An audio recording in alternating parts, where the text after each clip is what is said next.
ചേട്ടാ ഒരു full circle കഴിഞ്ഞിട്ടാണ് ഇപ്പോൾ വന്ന് നിൽക്കുന്നത്. ഇവിടെ നിന്നാണ് താങ്കൾ പഠിച്ചു തുടങ്ങിയത്. തിരിച്ച് ഇതിന്റെ മുറ്റത്ത് തന്നെ വന്ന് നിൽക്കുകയാണ്. അതെ അതെ. ഇപ്പം എന്താ തോന്നുന്നത്? ഇപ്പം തോന്നുന്നത് മനുഷ്യൻ നമ്മൾ എല്ലാ കലകൾ പഠിക്കുമ്പോഴും അല്ലെങ്കിൽ ഏത് വിദ്യ പഠിക്കുമ്പോഴും ഗുരു ഒരു പ്രഥമ സ്ഥാനത്തുള്ള സംഭവമാണ്. ഗുരു മാർഗം മാത്രമല്ല, ഗുരു ലക്ഷ്യം കൂടിയാണ്. ഇപ്പോൾ ഈ പഠനത്തിൻ്റെ പ്രക്രിയയുടെ ഇടയിലോ അല്ലെങ്കിൽ ആ ഒരു കാലഘട്ടത്തിൻ്റെ ഉള്ളിലോ ഒക്കെ ഈ ലക്ഷ്യം ഛിന്ന ഭിന്നമായി പോയി കഴിഞ്ഞാൽ, ലക്ഷ്യം തകർന്നു പോയി കഴിഞ്ഞാൽ, ഏത് വിദ്യ ശാസ്ത്രവിദ്യ പഠിക്കുന്നതിനും പ്രധാനം ലക്ഷ്യമാണ്. ലക്ഷ്യം തകർന്നു പോയി കഴിഞ്ഞിട്ടുണ്ടെങ്കിൽ അയാൾ മാർഗഭ്രംശം സംഭവിക്കും. അങ്ങനെ ഞാൻ ഒരുപാട് അലഞ്ഞിട്ടുള്ളതാണ്. തിരിച്ചിപ്പോൾ വരുമ്പോഴെന്ന് പറഞ്ഞാൽ ഞാൻ പണ്ട് ഞാൻ പഠിപ്പിച്ചിട്ടുള്ള കുറേ കുട്ടികളുണ്ട് പുറത്ത്. അതിലൊരു കുട്ടി ഞാൻ ഇപ്പോൾ ജോലി ചെയ്യുന്ന LICയുടെ സ്ഥാപനത്തിൽ വന്നിട്ട് റീസെൻ്റായിട്ട് അവരൊരു ഹയർ പോസ്റ്റിലിരിക്കുമ്പോൾ ഓഫീസിൽ വെച്ച് പെട്ടെന്ന് മാഷയെന്ന് വിളിച്ചു. അപ്പോൾ ഞാൻ ഈ മാർഗഭ്രംശത്തിൽ കൂടി പോകുന്നതിൻ്റെ ആ ഒരു ഇതിൽ പെട്ടെന്ന് വേറൊരു ബോധതലത്തിലേക്ക് വീണുപോയി. അപ്പോൾ തൊട്ട് പിന്നെ വീണ്ടും നാടകങ്ങൾ ചെയ്യാനും ഇതൊക്കെ. അതിൻ്റെ ഇടയിൽ നമ്മുടെ നാട്ടിലെ കുട്ടികൾ ഇപ്പോൾ പരിചയപ്പെടുത്തിയ ആളുകളൊക്കെ ഈ ഷോർട്ട് ഫിലിം അതൊക്കെ വീണ്ടും ആ ഒരു ലോകത്തേക്ക് ഒരു മാറ്റം വന്നു. അപ്പോൾ ഒരു തികഞ്ഞ തൃപ്തി ആണ് ഉള്ളത്. ഒരു സർക്കിൾ പൂർത്തിയായ പോലെ തോന്നുന്നു. ഇനി നാളെ എന്ത് സംഭവിച്ചാലും അത് നമ്മളെ ബാധിക്കില്ല.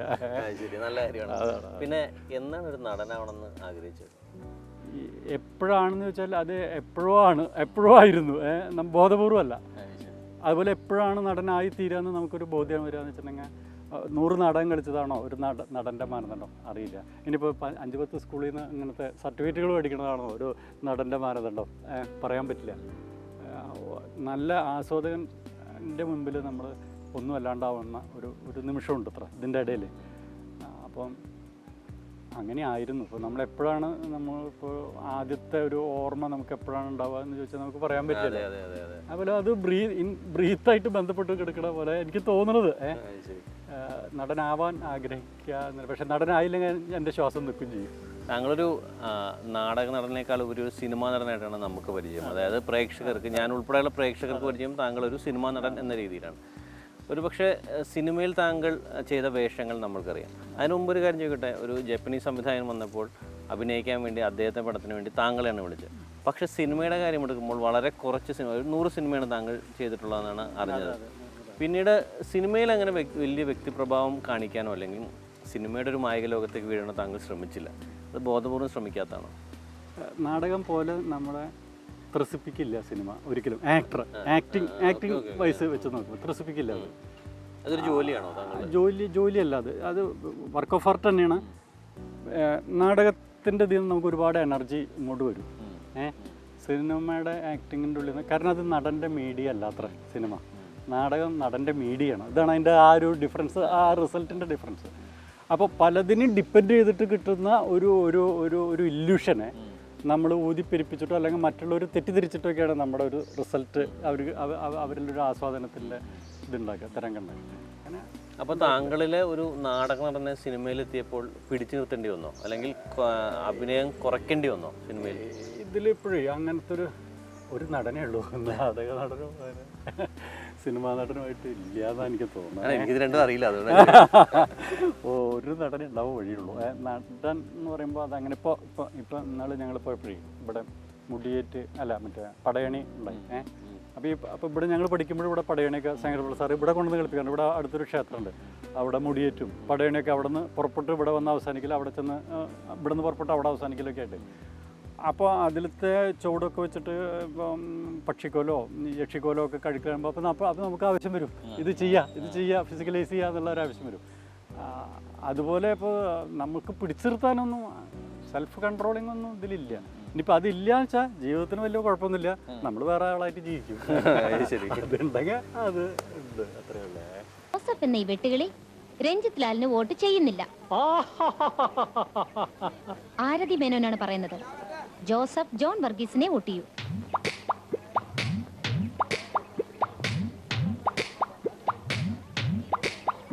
വോട്ട് ചെയ്യാം, പക്ഷെ എനിക്ക് എന്ത് തരും? എന്ത് വേണം? എന്ത് ചോദിച്ചാലും തരൂ. എന്റെ ഹൃദയം പറിച്ചെടുത്ത് ഉള്ളം കയ്യിൽ വെച്ച് തരും, അത് മതിയോ? അതെനിക്ക് വേണ്ട. പിന്നെ ജോസഫിന് എന്ത് വേണം? ഒരു ഉമ്മ തരൂ. അത്രേ ഉള്ളോ?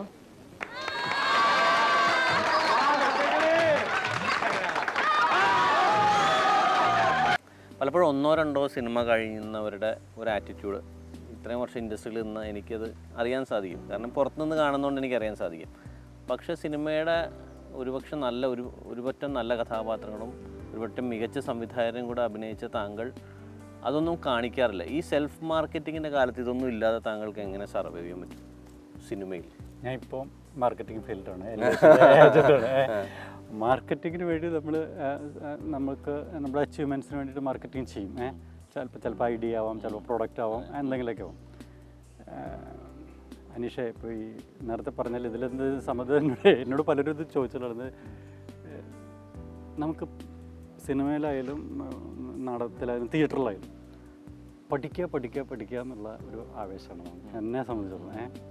കൂടുതലെത്തും തോറും അത് പോരാന്നൊരു തോന്നലാണ്. അപ്പോൾ കൂടുതലെത്തും തോറും പേടിയാവും, വീണ്ടും അങ്ങനെയാണ്. അപ്പോൾ ആ ലേണിംഗ് പ്രോസസ്സാണ് എൻ്റെ ഉള്ളിൽ നടന്നിട്ടുള്ളത്. ഒരിക്കലും പഠിച്ച് തീരാത്തൊരു കാര്യമാണല്ലോ. അതെ, ഇത് പഠിക്കുന്നവരെ നമ്മൾ പിന്നെ കുറേ കഴിയുമ്പോഴുണ്ടല്ലോ ഈ സെർച്ച് ഉള്ളിലേക്ക് വരും, ഉള്ളോട്ട് പോകും. അപ്പോൾ ഈ പ്രകൃതി പോലെ തന്നെയാണ്, അകത്ത് ഇതിങ്ങനെ വൈഡായി പോകണം, ഒരു അന്തല്ല അത് പോയിക്കൊണ്ടിരിക്കുന്നത്. അപ്പം ലേണിങ്ങിലും മാർക്കറ്റിംഗ് ഇല്ലല്ലോ, അങ്ങനെ പറ്റിപ്പോയതാവാം. അത് ആ ഒരു പഠനത്തിൻ്റെ ത്വര എപ്പം നമ്മൾ നിന്ന് പോകണമെന്നുണ്ടെങ്കിൽ അവിടെ വെച്ചിട്ട് നമുക്ക് എന്തെങ്കിലുമൊക്കെ ചെയ്യാൻ പറ്റും. ഇത് നമുക്ക് അങ്ങനെ നിന്നിട്ടില്ല ഇതുവരെ. അതിപ്പോൾ ഒരു ഔദ്യോഗികമായിട്ട് ഇപ്പോൾ ഒഫീഷ്യലായിട്ടുള്ള പഠനം അല്ലെങ്കിലും അതുണ്ട്. അത് ഇവിടെ ഈ മണ്ണിൽ ഞങ്ങളുടെ ഒപ്പം തോളത്ത് കയറ്റിരുന്ന് പഠിപ്പിക്കുന്ന ഒരു അധ്യാപകനായിരുന്നു നമ്പൂതിരി സാറ്. ഇദ്ദേഹത്തിന് എഡ്യൂക്കേഷണൽ ക്വാളിഫിക്കേഷൻ ഇല്ല, പ്രൈമറി ക്വാളിഫിക്കേഷൻ ഉള്ളൂ. അദ്ദേഹം ലോകത്തൊക്കെ ശിഷ്യന്മാരുള്ള തിയേറ്ററാണ്. ഉദയശങ്കറിൻ്റെ ശിഷ്യന്. ഇപ്പോൾ ഇവിടുത്തെ സ്റ്റുഡൻ്റാണ് രഞ്ജിത്തിൻ്റെ ചില സിനിമകളിലൊക്കെ അങ്ങനെ ഉദയശങ്കർ, രവിശങ്കർ എന്നൊക്കെ ഉണ്ട്. ഇതൊക്കെ അദ്ദേഹത്തിൻ്റെ എക്സ്പീരിയൻസ് ഞങ്ങൾക്ക് പറഞ്ഞു തന്നിട്ടുള്ളതാണ്. ആർക്കും ഒരു വ്യത്യാസം ഇല്ലാണ്ട് പുള്ളി പറഞ്ഞു കൊടുക്കും.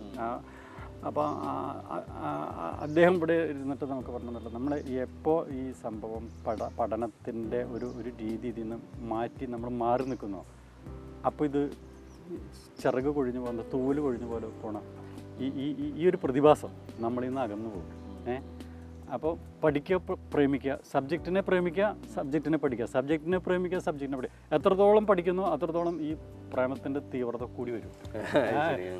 ഇത് മനുഷ്യൻ്റെ പോലെ തന്നെയാണ്, എത്രത്തോളം ഇതിനെ പ്രേമിക്കുന്നു അത്രത്തോളം പഠിച്ചുകൊണ്ടിരിക്കും.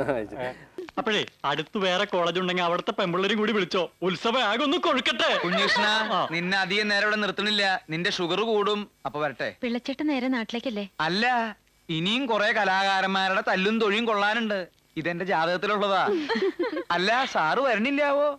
അപ്പൊ അവിടെ കാണാം. കുട്ടി വരില്ലേ? തനിക്ക് എന്റെ കൂടെ വരാൻ ബുദ്ധിമുട്ടാണെങ്കിൽ ഒരു കാര്യം ചെയ്യ് ഗീതു, ഇയാൾ ഇവിടെ കൂടിക്കോട്ടെ. നിങ്ങളുടെ തുണി അലക്കാനും അടിച്ചു വരാനൊക്കെ ഒരാളായില്ലേ?